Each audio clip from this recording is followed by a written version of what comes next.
네, 안녕하세요. 오늘 여러분들하고 번역 입문 1을 같이 강의하게 될 이명주라고 합니다. 여러분들 오늘 같이 번역 입문에 대해서 알아볼 텐데요. 1차 시, 2차 시, 3차 시로 나눠서 이렇게 구성해서 여러분들하고 같이 공부해 보도록 하겠습니다. 자, 오늘 학습 내용인데 학습 내용은 기본적으로 여러분들이 번역에 대해서 뭔가 좀 이해를 좀 더 깊이 할 필요가 있어서 번역의 어떤 기본적인 내용을 주로 다루고 있습니다. 어디까지가 번역인가, 번역의 정의, 그리고 번역의 세 가지 종류 이렇게 나눴고요. 세 가지 종류까지. 그리고 마지막에 번역에 대한 기존의 정의를 볼 텐데요. 1차 시에서 이렇게 한 세 가지 정도의 주제를 가지고 여러분들하고 이야기를 하도록 하겠습니다. 자, 번역의 이해 시작하도록 하겠습니다. 자, 번역의 이해. 여러분들 번역에 대해서 많이 이야기 들어보셨고 또 여러분들이 실제로 센터나 이런 곳에서 번역을 하고 계시리라고 알고 있습니다. 그래서 여러분들이 번역이나 통역에 대한 기본적인 생각은 다 가지고 있다라고 생각을 하는데 다만 여러분들이 왜 전문 통역사, 전문 번역사로서의 이런 역할을 자기 스스로 이렇게 자신 있게 내세우지 못하느냐, 거기에는 제일 큰 이유가 있죠. 제일 큰 이유가 번역이나 통역에 대해서 전문적인 공부를 해보지 않았기 때문에 라는 어떤 전제 단서가 붙어 있습니다. 자, 그래서 우리가 가장 먼저 여러분들이 알아야 될 것은 번역 자체예요. 번역이 무엇이길래 우리가 공부를 또 해야 되고 또 전문적인 어떤 내용들이 있는지에 대해서 좀 생각을 해볼 필요가 있습니다. 자, 번역. 여러분들이 뭐 모르는 건 아니죠. 모든 번역이라는 어떤 내용을 이렇게 살펴보면요. 번역은 대부분 어떤 식으로 돼 있어? 어떤 한 언어로 된 것을 다른 언어로 옮기는 거. 그래서 A 언어와 B 언어가 나와요. A 언어로 되어 있는 것을 A 언어로 되어 있는 텍스트를 B 언어의 텍스트로 이렇게 바꾸는 거라고 기본적으로 알고 있습니다. 여러분들 뭐 잘 아시죠? 아마 여러분들이 두 언어를 다 쓸 수 있기 때문에 여러분들의 조건이라면 누구든 두 언어를 갖고 있는 사람은 번역을 할 수 있을 겁니다. 또 번역을 해봤을 거고요. 그러면 모두 이렇게 번역의 이해에서 정의하는 번역이라는 게 이렇게 간단하다면 여러분들이 뭐 더 이상 공부할 필요도 없겠죠. 또 여러분들도 이미 잘하고 있을 거라고 생각을 해봅니다. 자, 볼게요. 자, 언뜻 보면요. 방금 우리가 봤던 이 주제들, 이 설명들이 굉장히 명쾌해 보여요. 정말 뭐 A 언어에서 B 언어로 바꾸는 거 당연히 가볍게 쉽게 생각할 수 있는데요. 자, 번역에 대해 어떤 문제는 번역 그 자체에 대한 설명은 없었어요. A에서 B 언어로 가는 거, 그렇죠? 텍스트가 바뀌는 거예요. 텍스트가 바뀌는데, 자, 언뜻 들으면 쉽습니다. A 언어로 되어 있는 것을 B 언어로 바뀌는 것. 문제는 우리가 번역이라는 행위는 A 언어에도 들어있지 않고 B 언어에도 들어있지 않아요. 어디에 들어있을까요? 여러분들이 번역이라는 행위를 시작할 때는 A 언어로 보고 끝났을 때, 도착했을 때는 B 언어로 봤죠. 자, 보면 이 사이에 화살표로 되어 있는 부분, 이 부분이 바로 우리가 아는 번역이라는 부분이에요. 또 여러분들이 다시 또 배우게 될 통역이라는 부분도 마찬가지입니다. 자, 번역과 통역은 어떤 대상이나 관찰의 표본이 아니에요. 번역과 통역은 결국은 뭐죠? 결국 행동이고 행위입니다. 그렇기 때문에 행동과 행위가 설명이 되어야만 번역이 무엇인지, 통역이 무엇인지 우리가 이해를 할 수가 있겠죠. 그런 면에서 봤을 때 방금 좀 전에 봤던 A 언어를 텍스트를 B 언어로 바꾸는 것이라고 하는 설명에는 어떠한 행위에 대한 정확한 정보가 들어있지 않습니다. 그래서 여러분들이 이미 쉽게 아는 것처럼 생각이 되지만 결국 뭐죠? 이 가운데 있는 이 행위에 대해서는 설명을 못하는 거죠. 자, 번역이라는 명사의 정의를 살펴보면 어떤 나라의 말이나 글이라고 되어 있죠. 그래서 통역과 번역이 모두 하나의 큰 번역의 범주 들어가는 겁니다. 자, 그래서 다른 언어에서는 영어도 마찬가지죠. 모두 translation이라고 이야기를 하면 그 안에는 interpretation과 translation 두 개 다 들어있어요. 통역과 번역이 다 들어가는 거죠. 근데 조금 이상한 것은 여러분들이 한국의 문화는 조금 달라요. 한국에서는 통역과 번역을 자꾸 구분해서 이야기를 하죠. 그리고 심지어는 트랜슬레이션의 번역이라고 안 하고 어떻게 해요? 그렇죠. 통번역이라고 해요. 통번역. 사실 통번역이라는 말은 통역과 번역을 줄여놓은 거고요. 여러분 언어에 여러분의 모국어, 여러분들의 모국어로 번역을 찾아보면요, 통역과 번역이 구분되지 않는 언어들도 많이 있어요. 즉, 통역과 번역은 원래 트랜슬레이션이라는 하나의 덩어리에서 나온 것이고요. 그래서 트랜슬레이션이라는 것에는 사실 이 안에 인터프리테이션과 트랜슬레이션, 그러니까 즉 번역이라는 거 안에는 우리가 말하는 번역과 통역이 다 들어있는 경우가 많아요. 그래서 여러분 언어에서 보면 사실 트랜슬레이션이라는 대응어가 하나의 번역 이렇게 되어 있는 경우가 많습니다. 그런데 조금 다른 경우를 이야기한다면 한국어가 되겠죠. 한국어에서는 한국의 어떤 번역 문화, 통역 문화에서는요, 통역과 번역에 대한 구분을 하고 있습니다. 그래서 한국어에서는 통역, 번역이 모두 translation 또는 interpretation이라는 영어를 쓰고 있고요. 거기에 translation의 번역어, 이걸 해석해서 뭐라고 해요? 그렇죠, 맞아요. 통번역이라고 해요. 자꾸 통번역이라고 이야기를 하죠. 그래서 여러분들이 선생님, 트랜슬레이션을 한국어에서 번역하면 번역이에요? 통번역이에요? 라고 이렇게 물어보시는 분들이 많아요. 그런데 일반적으로 봤을 때 영어의 트랜슬레이션, 즉 A 언어를 B 언어로 전달하는 것의 전체적인 걸 이야기한다면 통번역으로 쓰시면 더 쉽게 이해를 하고요. 꼭 구어와 문어, 그렇죠? 스포큰 랭귀지하고 라이튼 랭귀지를 구분해서 이야기를 하겠다, 이렇게 이야기하시면 통역 번역을 이렇게 구분해서 이야기하셔도 좋겠습니다. 자, 이렇게 번역이라는 명사의 정의에 이렇게 말이나 글이라고 이렇게 표현하는 거, 즉 이 안에는 통역과 번역이 들어있다 이렇게 말했죠. 입말과 글말을 통칭하는 것이다 이렇게 이야기했고요. 번역은 바로 입말과 글말, 스포큰 랭귀지하고 라이튼 랭귀지를 모두 옮기다, 트랜스퍼 하는 거죠. 트랜스퍼 하는 개념이에요. 그러니까 옮기다, 전달하다, 이런 개념을 가지고 있습니다. 자, 번역물이 외국어에서 번역한 글이나 책만을 지칭한다면 한국어에서 독일어로 번역된 텍스트 번역물이 독일어로 번역된 것은 번역된 텍스트는 번역물이 아니냐? 그러니까 꼭 글이나 책에서 또 외국어에서 번역한 거. 자, 한국 사람들에게 있어서 한국어는 A 언어. 그쵸? 여러분들에게 있어서 A 언어는 바로 여러분이 태어난 나라의 언어가 되겠어요. 자, 그러면 여러분들에게서 B 언어는 뭐죠? 여러분들에게서 B 언어는 모두 한국어가 됩니다. 그래서 여러분들이 지금 바로 한국어를 타겟, 대상 언어로 공부하기 때문에 여러분들의 지금 공부는 어떤 공부예요? 한국어 통역, 한국어 번역이라는 범주 안에 들어오는 거죠. 한국 사람이라면 A 언어가 한국어고 B 언어가 뭐겠어요? B 언어가 그렇죠, foreign language가 되겠죠. 외국어가 될 거예요.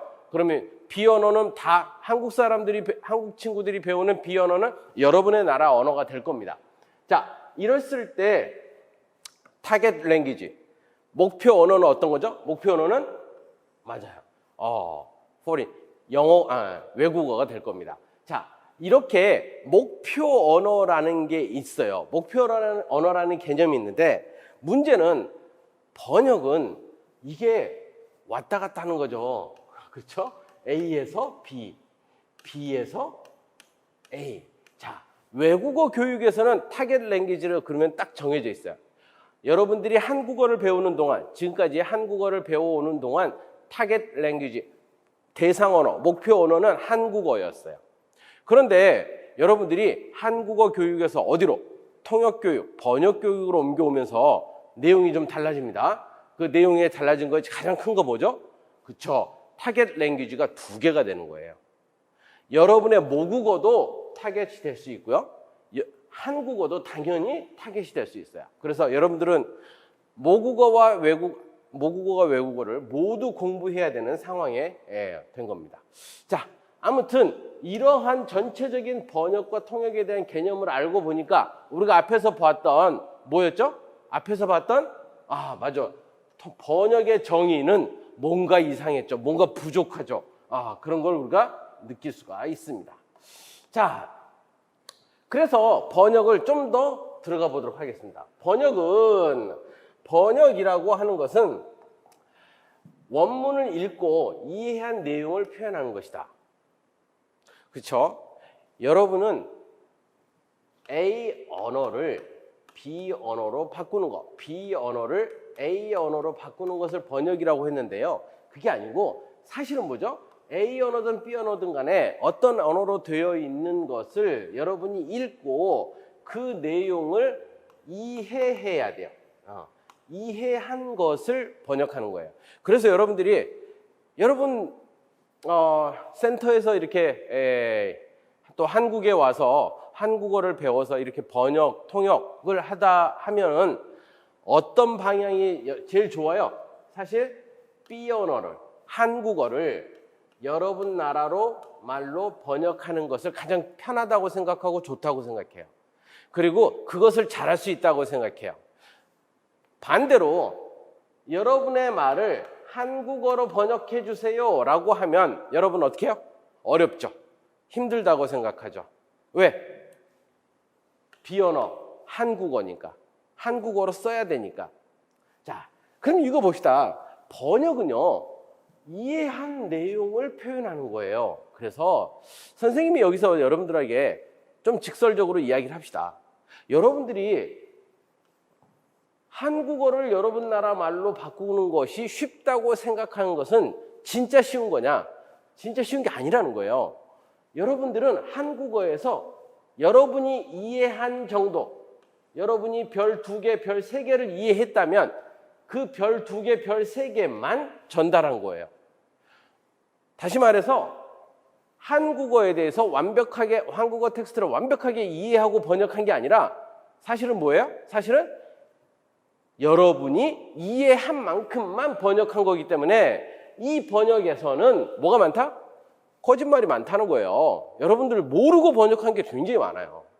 그런데 아웃풋, 여러분 나라 말로 번역을 했기 때문에 한국 사람들이 모르고 여러분 센터의 센터장도 모르고 주위의 사람들이 모르니까 여러분들은 어때요? 그리고 문법도 잘 안 틀리고 단어도 많이 마음대로 쓸 수 있으니까 잘한 것처럼 느껴지죠. 자, 반대로 여러분 나라 말을 한국어로 옮기는 것은 실제 어려워요.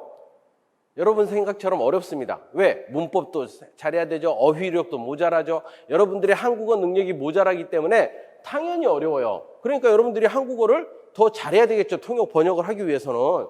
그건 기본이에요. 자, 한국어를 더 열심히 공부하고 한국어를 더 잘한다는 전제하에서 그러면 A 언어를 이해한 내용을 전달하는 거라면 자, 여러분이 여러분 나라 말을 이해하는 것과 여러분이 한국어를 이해하는 것 중에 어떤 걸 더 잘 이해할 수 있어요? 당연히 여러분의 나라 말을 잘 이해할 수 있겠죠. 그리고 여러분들이 한국어로 번역을 했어요. 이 한국어 번역 좀 전에 이야기했죠. 문법도 틀리고 단어도 틀릴 수 있어요. 하지만 여러분이 A 언어에서 여러분 나라 말에서 이해했기 때문에 전달하고자 하는 내용은, 의미는 틀려요? 맞아요? 모두 맞아요. 절대 거짓말이 있을 수가 없죠. 여러분들이 무엇이 중요하고 무엇이 중요하지 않은지를 모두 판단할 수 있으니까. 그래서 여러분들이 B 언어를 A 언어로, 여러분 모국어로 번역하는 것과 여러분 모국어를 한국어로 번역한 것 중에 진정한 정말 좋은 번역을 할 수 있는 부분은 어떤 거냐? 오히려 여러분들이 한국어로 번역을 했을 때 여러분 나라 모국어의 의미나 전달하고자 하는 내용을 정확히 전달할 수 있다는 겁니다. 자, 그리고 또 하나 특징이 뭐냐? 번역은요, 남을 이해시키기 위한 번역이에요. 자, 여러분들 한국어 배우면서 한국어 문장 나올 때마다 여러분 어떻게 했어요? 머릿속에 읽어보고 머릿속에서 여러분 나라 말로 바꿔보죠. 이게 무슨 뜻이지? 이건 무슨 내용이지? 머릿속에서 번역 많이 해봤어요. 그것을 우리가 학습 번역이라고 그래요. 학습 번역. 공부를 하기 위해서 머릿속에서 번역하고 통역하는 것이죠. 자, 이런 학습 번역은 내가 이해하기 위해서 하는 거예요. 내가 이해하기 위해서 하는 거기 때문에 일반적으로 지금 우리가 말하는 전문 번역과는 차이가 있어요. 전문 번역은 뭐죠? 전문 번역은 내가 이해할 목적이 아니고 다른 사람을 이해시켜줄 목적으로 하는 거예요. 통역도 마찬가지죠. 통역도 내가 이해하려고 하는 게 아니에요. 나는 저 사람이 나한테 하는 말은 의미 없어요. 알고 싶지 않아요. 하지만 내가 의뢰를 받았어요. 저 사람 말을 당신에게 전달해 달라고는 의뢰를 받았기 때문에 나는 당신을 이해시키기 위해서 내가 이해를 하는 거예요. 자, 남을 이해시키기 위한 번역이다. 이해시키기 위한 이해다. 자, 이해한 메시지를 전달하는 의사소통행위다.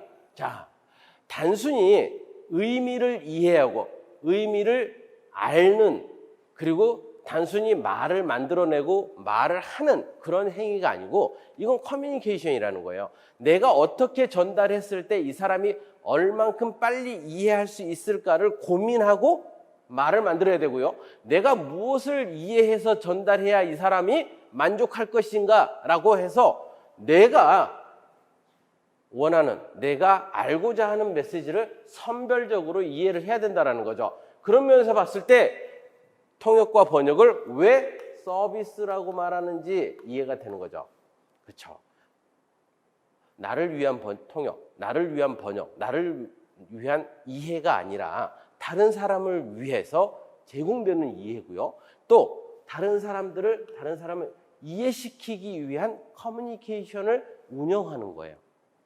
A라는 사람이 말을 하고 C라는 사람이 들어요. 나는 B의 위치에서, 가운데 위치에서 A의 말을 C에게, C의 말을 A에게 전달해주는 이런 형태가 되기 때문에 이건 하나의 의사소통이다. 이것은 꼭 구두어가 아니라 텍스트도 마찬가지예요. 텍스트도.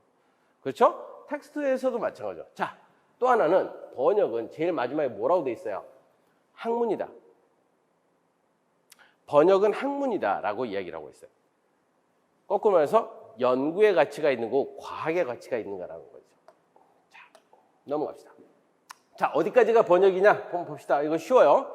어디까지가 번역이냐? 번역이란 무엇이냐? 어디까지가 번역이냐? 이건데요. 자, 우리가 번역을 어디까지를 번역이라고 봐야 되느냐? 사실은 우리 주위에 정말 넘쳐나는 게 번역이고 통역이에요. 최근에 특히 21세기 넘어와서는 모든 의사소통이 번역과 통역이라고 말할 수 있을 정도만큼 다양한 언어들과의 접촉이 일어나고 있습니다. 사실 우리가 서점에 가서 보면요, 대부분의 책이 번역된 책들이에요.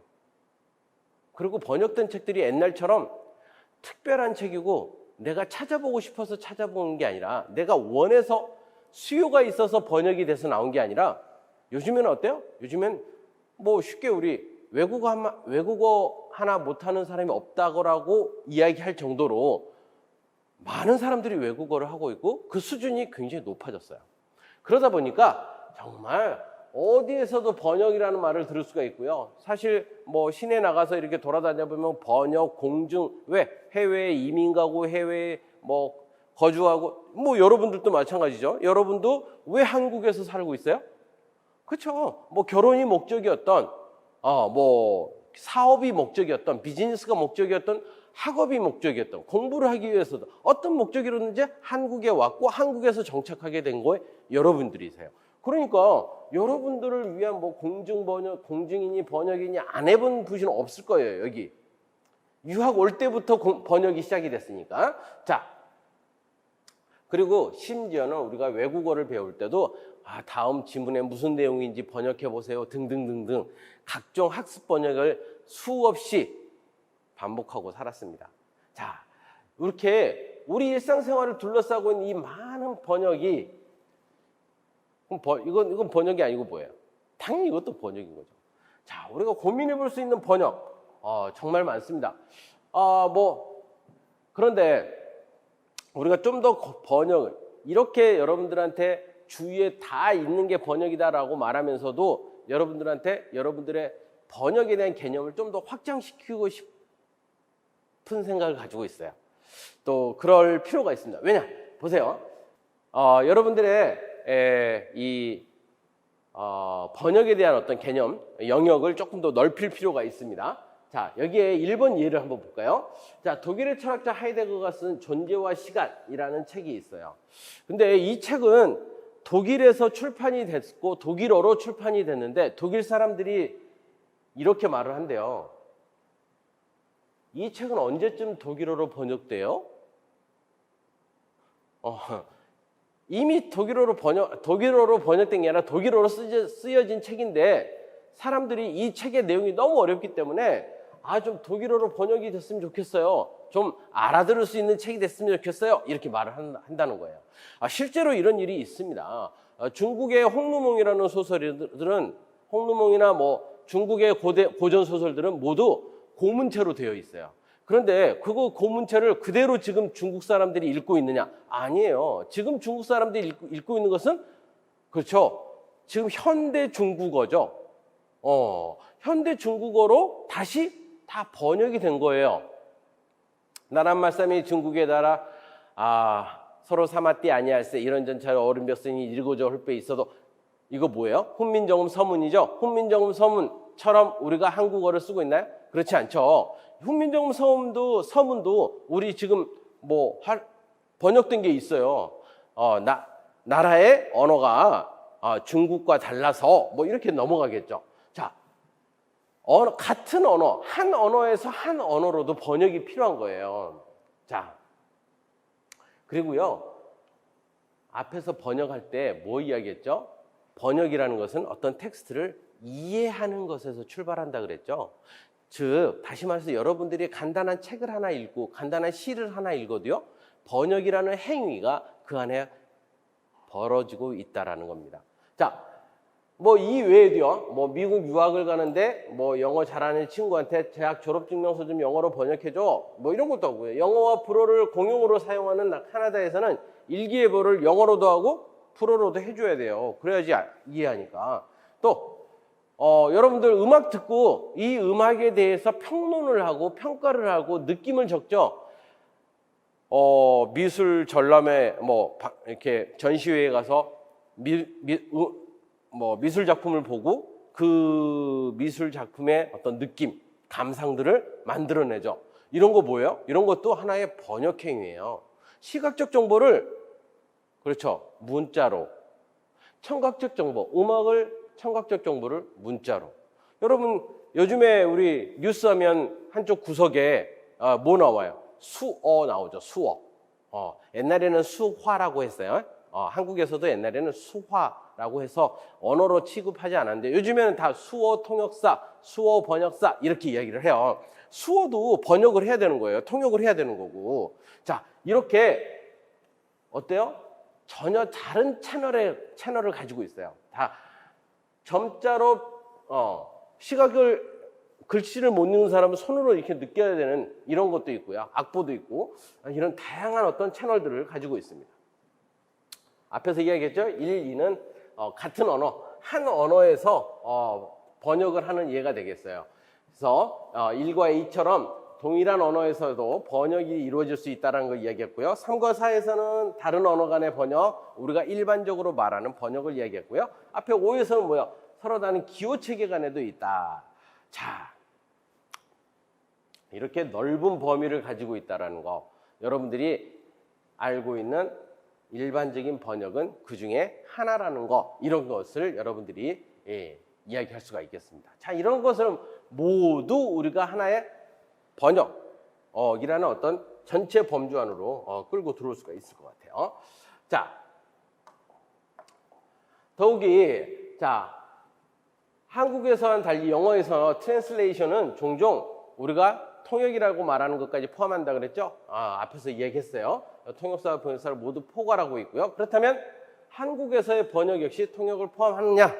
포함할 수 있다라고 제가 말씀을 이미 드렸어요. 그래서 통역사와 번역을 한국에서는 좀 엄격히 구분하고 있지만 책에서 우리가 이야기할 때 트랜슬레이터라고 하면 통역사와 번역사가 포함되는 그런 개념을 가지고 있습니다. 그래서 여러분들이 조금 구분해야 돼요. 한국어로 할 때는 이 트랜슬레이터가 문자적인 것 또는 구어적인 것을 어느 한쪽만 한다면 번역사와 통역사가 되겠지만 그냥 A 언어를 B 언어로, B 언어를 A 언어로 이렇게 전체적으로 전환하는 트랜스퍼의 기능을 갖고 있다면 이것은 통번역이라고 제가 이야기하는 게 좋다고 말씀을 드렸죠.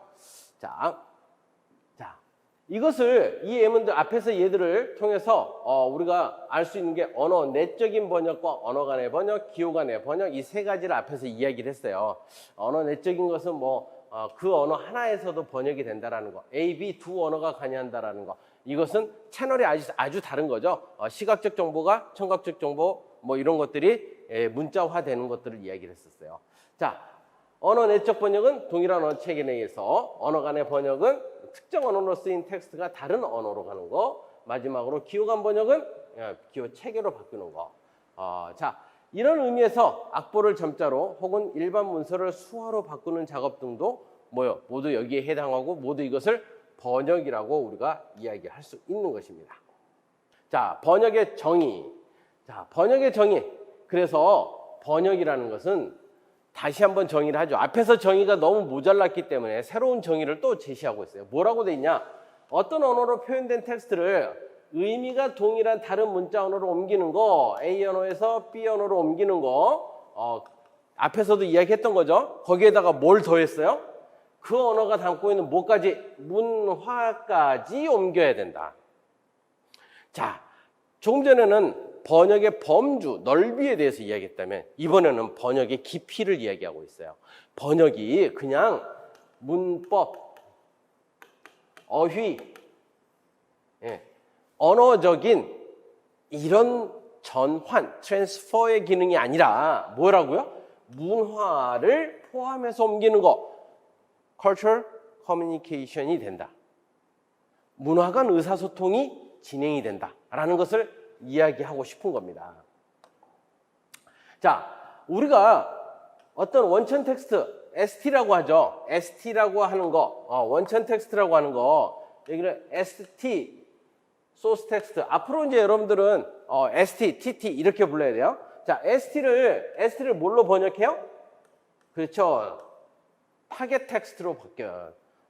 타겟 텍스트로 바뀌는데 이 TT의 언어가 있고요. TT의 문화가 있어요. 자, 원천 텍스트의 언어가 있고요. 원천 텍스트의 문화가 있죠. 이 ST의 언어를 SL이라고 부르고요. 원천 문화를 SC라고 불러요. 자, 우리는 번역을 하면요. 그냥 여기에서 여기로 바로 오는 것처럼 보이죠. 그런데 우리가 전환, A 언어를 B 언어로 바꾸는 것에서 선생님이 앞에서 뭐 이야기했어요? 이 화살표가 중요하다 그랬죠? 이 화살표. 이 화살표에서 무슨 일이 벌어지고 있느냐? 바로 원천 텍스트를 거쳐서 원천 문화를 거쳐서 목표 문화와 원천 언어를 거쳐서 마지막 타겟 텍스트로 도착하는 이 긴 거리의 움직임이 바로 여기 화살표 안에 들어있다는 거예요. 이 언어는, 이 텍스트는 이 언어, SL에서 해석이 돼야 되고요. 이 SL은 해석을 뭘로 해야 돼요? 그렇죠. SC. 이 문화에서 사용되는 의미를 찾아야 돼요. 자, 그 의미를 다른 문화의 의미로 바꿔줘야 되고요. 그 다른 문화의 언어에 나타나 있는 언어를 선택해야 되고 그것을 더해서 모아서 바로 타겟 텍스트, TT를 구성을 해야 된다는 거죠. 그래서 방금 이야기했듯이 ST가 TT로 이렇게 번역이 되는 게 아니라 실제로는 이렇게 화살표 안에는 이렇게 번역이 된다는 거예요. 그렇기 때문에 우리가 고려할 게 있다 없다? 많다. 너무 많다. 예를 들어서 영국 소설가가 영어로 쓴 소설을 한국어로 번역한다면 영어 소설 원문이 영어로 된 소설 원문이 ST가 되고요. 번역가가 생산한 한국어 텍스트가 TT가 되겠죠. 근데 이 영어 ST는 영어라는 SL 소스 랭귀지에 의해서 되고요. 영어라는 것이 되고요. 이 타겟 텍스트는 TL 한국어라는 타겟 랭귀지에서 오게 되는 거예요. 똑같이 이야기해서 이 SL은 어디에서 사용이 돼요? 그렇죠. SC라고 하는 영국 문화, 미국 문화 안에서 그 언어가 사용이 되는 거고요. 한국어는 당연히 한국 문화 안에서 사용이 되겠죠. 그래서 이러한 기본 개념을 우리가 이용할 수가 있습니다. 여기서 따로 이렇게 해놓은 게 뭐냐면요. 여러분이 앞으로 번역책, 통역책을 보려고 논문을 보면요. 거기에는 뭐만 나와요? ST, STT, SL, TL, SC, TC 이렇게만 구분이 돼 있어요. 그러니까 여러분들이 이게 무슨 기호야 이러지 마시고요. 이걸 보시면 조금 더 쉽게 이해하실 수가 있겠죠. 그래서 우리가 A 언어에서 B 언어로 번역을 한다라고 하면 사실 이 작은 화살표, 이 화살표 하나로 우리는 뭘 이야기했어요? 트랜슬레이션, 번역이라는 걸 이야기한다 그랬죠. 그래서 이제 우리는 종종 번역 작업을 언어를 통해서 능통한 사람이면 누구나 다 할 수 있다. 그냥 두 언어 쓰면 다 할 수 있다라고 쉽게 생각하는 경우도 있고요. 그래서 여러분들한테 센터나 이런 데서 번역일을 여러분들이 두 언어 할 줄 아니까 당연히 할 수 있을 거야. 너네들은 잘할 거야. 라고 일방적으로 이야기하는 사람도 있는 겁니다. 그렇지만 실제로 앞에서 우리가 이야기했듯이 번역에는 그냥 ST에서 TT로 바로 오는 게 아니고 SL과 SC, TC와 TL이라는 문화를 건드리는 부분들이 있기 때문에 본질적인 측면에서 이런 것들이 해결이 돼야 돼요. 그래서 쉽지 않습니다. 그래서 우리가 파악하고자 하는 그리고 우리가 파악해야만 하는 것은 바로 원문에서 번역문으로 옮겨가는 그 사이, 이 안에서 어떤 일이 벌어지고 있는가를 우리가 파악해보고 고민해봐야 된다는 거예요. 번역을 이해한다는 것은 어디를 이해하는 거예요? 바로 이 작은 화살표를 이해하자는 겁니다.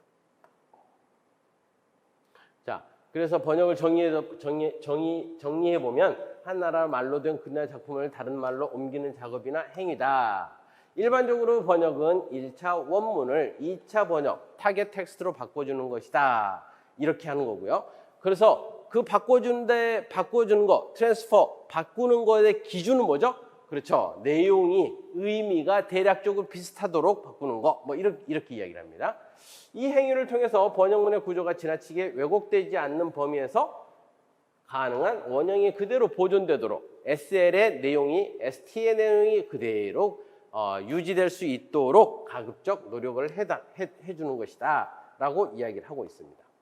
자, 이것을 정의한 것이 로만 야콥슨의 정의라는 거예요. 로만 야콥슨의 번역에 대한 정의입니다. 여러분들이 보았던 언어 내적 번역, 그리고 다른 언어를 이용한 번역, 또 기호와 기호의 번역, 이것을 이야기한 사람이 바로 로만 야콥슨이라는 사람이에요. 그래서 적어도 여러분들이 이런 번역의 분류, 영역이 어디서 나왔는지는 알면 좋겠죠. 그래서 이렇게 로만 야콥슨이라는 사람에 대한 이야기를 좀 잠깐 해드렸습니다. 자, 번역이라고 하는 것은 결국 어떤 물건을 배에 싣고 강을 건너는 행위를 뜻한다라는 말. 그러니까 강을 트랜스퍼라는 것이 그렇죠. 물건을 싣고 움직이는 거, 이것을 트랜스퍼라고 하니까. 자, 그래서 번역은 서로 다른 언어 간의 소통을 가장 노멀한 번역이라는 의미로 사용을 했었어요. 자, 그래서 번역에서 가장 중요한 일은 ST, 원천 텍스트를 가능한 온전하게, 여기에 방점이 있습니다. 이게 중요해요. 온전하게 가야 돼요. 의미를 변화시키거나 내 마음대로 가면 안 돼요. 자, TT로 옮겨가면서도 자, TT가 어때야 돼요? TT가 자연스러워야 돼요. 자연스럽다. 이거 책에 보시면 유창성이라고 해요. 그래서 여러분들이 A에서 B로 번역하던 B에서 A로 번역하던 이거 둘 중에 하나만 할 수 있고 하나는 못해요. 이건 번역사가 아니에요. 번역사라고 하면 이 두 개가 다 돼야 되는 거고 이 두 개의 아웃풋 문장이 만들어진 것은 다 자연스럽고 유창성이 있어야 된다라는 거예요. 자, 아무튼 이런 세 가지 영역에 대한 번역의 어떤 유창성 이것을 확보하는 거 이것이 우리가 말하는 번역의 개념이다 이렇게 생각을 하시면 되겠습니다. 자, 지금까지 우리가 쭉 번역의 개념에 대해서 이렇게 이야기를 해봤는데요. 여기에 여러분들에게 제시하는 세 가지의 이 강의를 정리하는 문제가 있습니다. 기본적으로 번역에 대한 개념하고 야콥슨의 이야기 그리고 번역이 어떤 정도의 깊이를 다루고 있는지 한번 천천히 읽어보시면서 한번 생각해 보시기 바랍니다.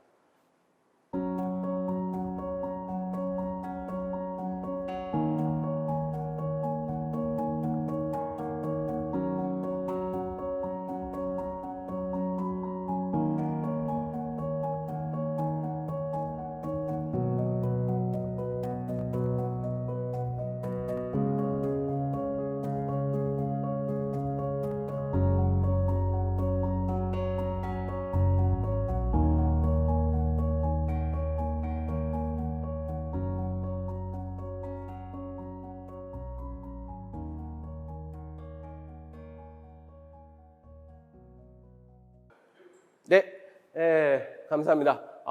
열심히 들어주셔서 감사하고요. 1차 시 수업은 여기까지 마치도록 하겠습니다.